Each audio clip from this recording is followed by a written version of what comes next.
J'ai été éduqué dans une famille catholique, je suis allé à mon catéchisme, j'ai fait mes 2 communions, et j'en avais strictement rien à cirer. J'étais pas avec Dieu du tout, j'étais pas avec le Seigneur, je croyais pas en ce qu'on me disait au caté. Je savais que pardonner c'était bien, s'aimer les uns les autres c'était bien, mais à côté de ça, dans ma tête, j'étais un rebelle, j'étais tout sauf quelqu'un de rangé, de droit, j'étais dans une optique où il fallait désobéir, il fallait aimer l'interdit, parce que l'interdit c'était cool, c'était bien. J'ai fumé des clopes, j'ai fumé autre chose, de la drogue, j'ai commencé à boire, je me suis éloigné de ma famille, les amis qui étaient rangés, qui étaient sérieux, je les laissais de côté, j'allais voir surtout des gens qui n'étaient pas clean, qui m'emmenaient bien profond dans le monde que nous tous ici présents on veut fuir. J'étais vraiment dans le monde le plus sale qui soit. J'étais amoureux de l'alcool, de la drogue, du vice, de la perversité. Je suis vraiment tombé très, très bas. Après, j'ai connu Cindy, comme elle vous l'a dit. On a eu un enfant, c'était génial, mais j'étais encore dans mon optique de rebelle et même si j'avais le bonheur à portée de la main, c'était pas assez pour moi. C'était vraiment pas assez parce que j'étais vraiment malade dans ma tête. Pour moi, c'était vraiment une maladie. C'était pas un. J'avais aucune raison en fait d'être comme ça, c'est juste que dans ma tête ça allait pas. J'étais perdu. On s'est séparés, et c'était de loin de ma faute, pas de la sienne. Je suis encore tombé encore plus bas. Et après je vous passerai, j'ai continué mes erreurs, j'ai continué à fréquenter des gens mauvais. Je me suis éloigné encore plus des gens qui m'aimaient, que j'aimais. J'ai fait pleurer des gens, j'ai fait du mal aux gens. Si on devait faire un dictionnaire des pêcheurs, je ne sais pas si j'aurais été en couverture, mais en tout cas c'est moi qui aurais signé la préface, je pense. J'étais dans le sale drap et j'ai eu la chance d'avoir une deuxième chance justement avec Cindy quand on s'est remis ensemble il y a 2 ans maintenant. Et comme d'habitude, j'ai encore refait des erreurs. J'ai encore commis des péchés, encore dans l'alcool. L'alcool qui m'a rendu tout sauf intelligent.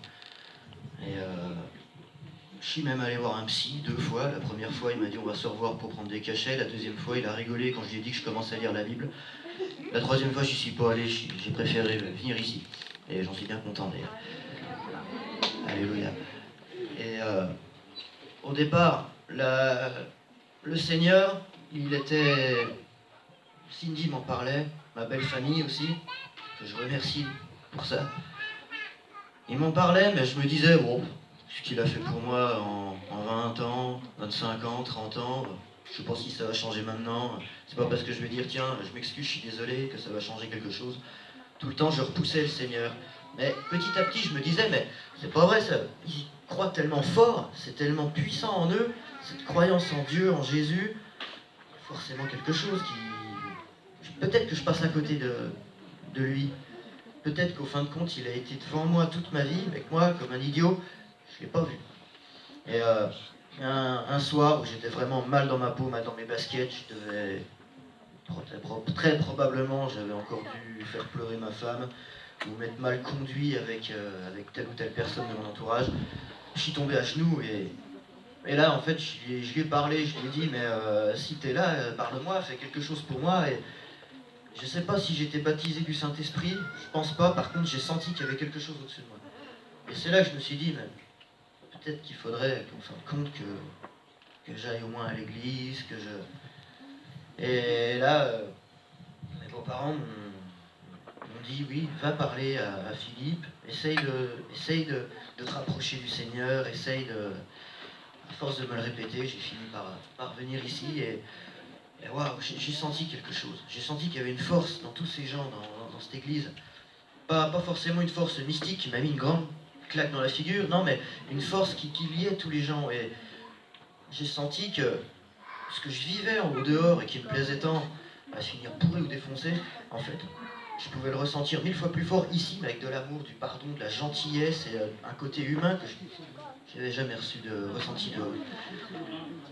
Et je peux pas expliquer ce que je ressens maintenant. Tout ce que je sais, c'est que autant j'étais le roi des pêcheurs avant, je suis passé à 2 doigts de la prison, à 2 doigts de finir peut-être pas mort, mais vraiment très abîmé par d'autres gens que j'aurais embêtés, entre guillemets. Je suis passé à deux doigts de vraiment mal finir, et je pense que si j'avais pas eu l'amour de mes proches, de mon enfant, je pense que je serais plus là pour en parler. Par contre, je sais que aujourd'hui, pour rien au monde, je dirais non à la vie que j'ai maintenant avec le Seigneur.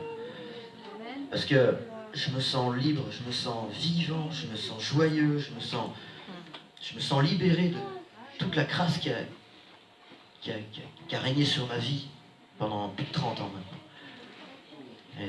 Et c'est ça que je veux dire au Seigneur maintenant. Je t'ai accepté comme mon sauveur. Et vache, qu'est-ce que ça fait du bien. Merci.